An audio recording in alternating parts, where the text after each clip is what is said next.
Hello, Tony here for Sprint 5. I've got a lot to go through here, so I'm gonna try and be quick.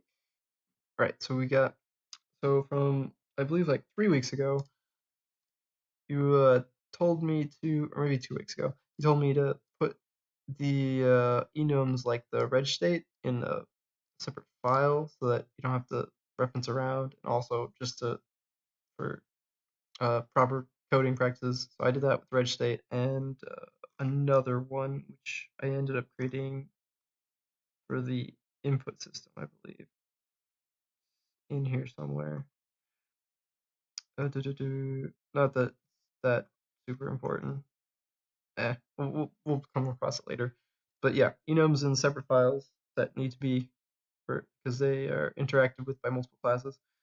All right. So also, I don't believe I've shown my asset key tests or asset manager key tests, which should have been a while ago, and I kept forgetting to put it in. Right. So I'll just test model manager here real quick. Yep, does what it should, throws an exception. Result key already exists. So I put in that little message in right here by just naming that variable that, because that makes a lot more sense. It makes sense to me anyway. So yeah, did the proper tests there. And if we check the texture manager, there we go. Texture manager will also throw the same exception, and the shader manager will throw the same exception as well, as you might expect. And for the next part, I'll show repeating alarmables. There's the shader manager.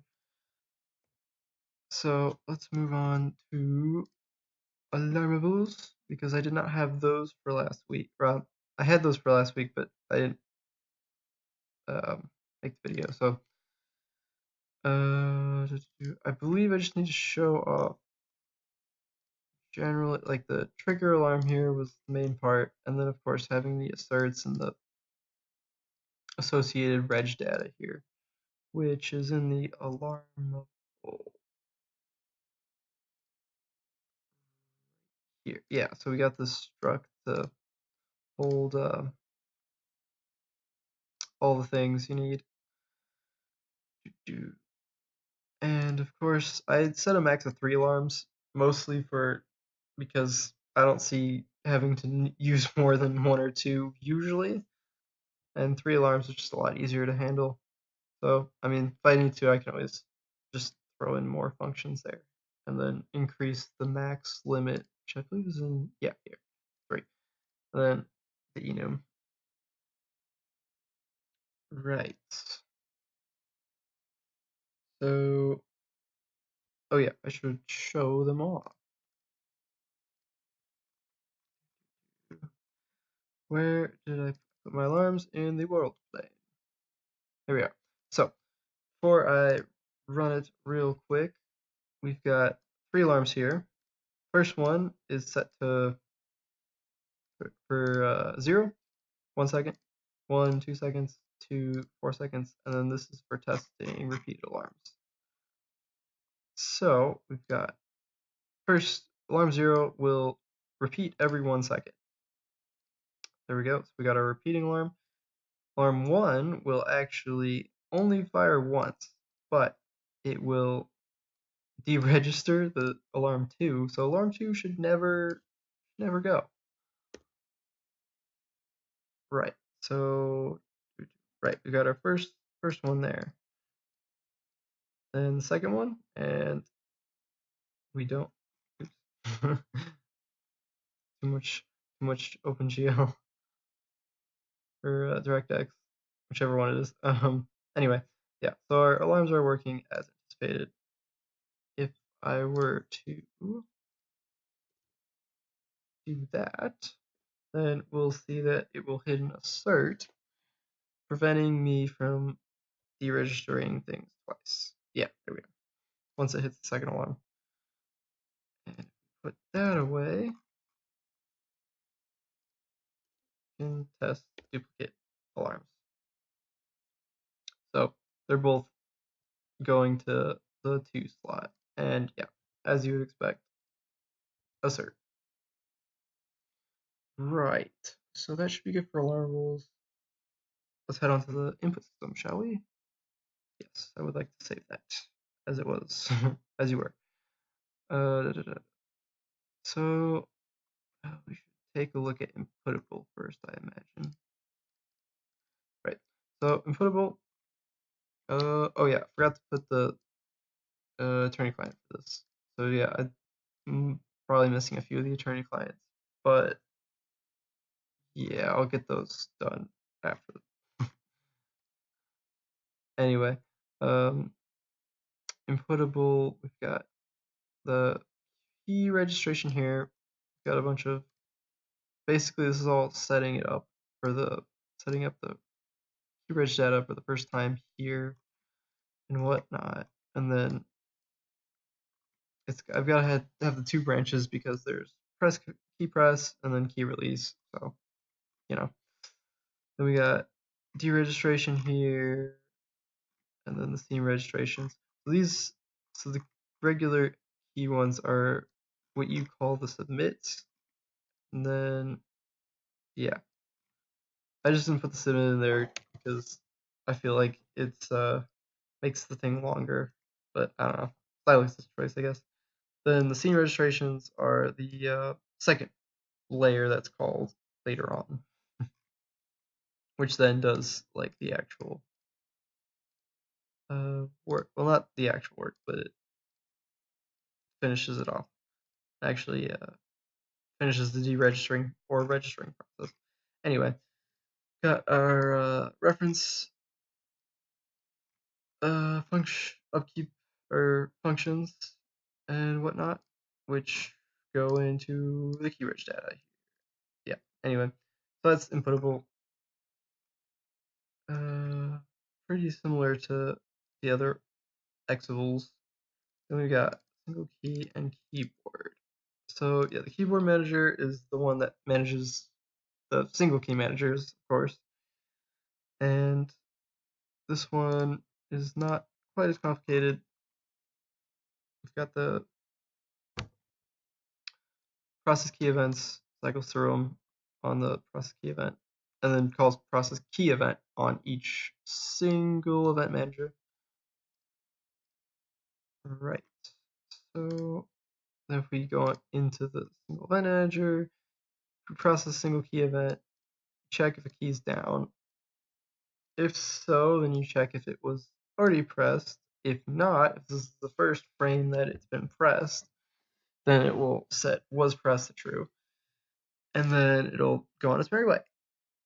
But once this stops being the case, as in the key is then released, then it will go past that if and then hit the else if, and it'll be like, yes, the key was pressed. And it'll go through its thing and then say, was key pressed false, so it does only does the one time. Right. So then we got our register down here. Right.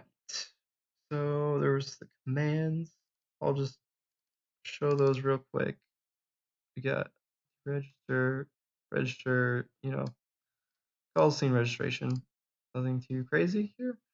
Holds the inputable pointer, as well key event, things it needs to register itself to the inputables or the keyboard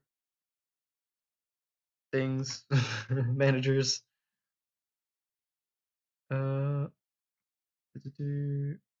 Right. I think that's it for inputable. Right. So I'll show it in the code. We've got the key registrations here, which you probably saw earlier. Oh wait, actually no, you didn't, because I was in the world plate earlier. It doesn't have any keys attached to it. Anyway, key registrations here, which then goes into the key press down here and the key release. So of course it does the forward, backward, side, and then has the space for the B sphere, enter for changing scene, which I'll show in a little bit when I get to scene changing. We got key space for on the release. I'll just show you that it works with the input time, and it is going a little long. Oops. Right, so I am pushing the proper keys. My controls from before are disconnected, and it does the things you would expect. Fantastic. Yeah, this is where I had a strategy pattern here to connect the controls, which looks like this, but doesn't matter now because currently not using it. Right, so scene change. I'll just show you that it works. So in the like your demo, I just took out the world plane, so it would be immediately obvious that there is that it's a different scene. Anyway, so down here I've got thing that was destroyed, and so that should. Oh, I should probably show the code for that.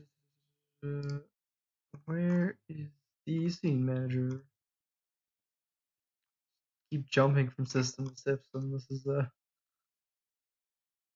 run on a bit long. Scene manager.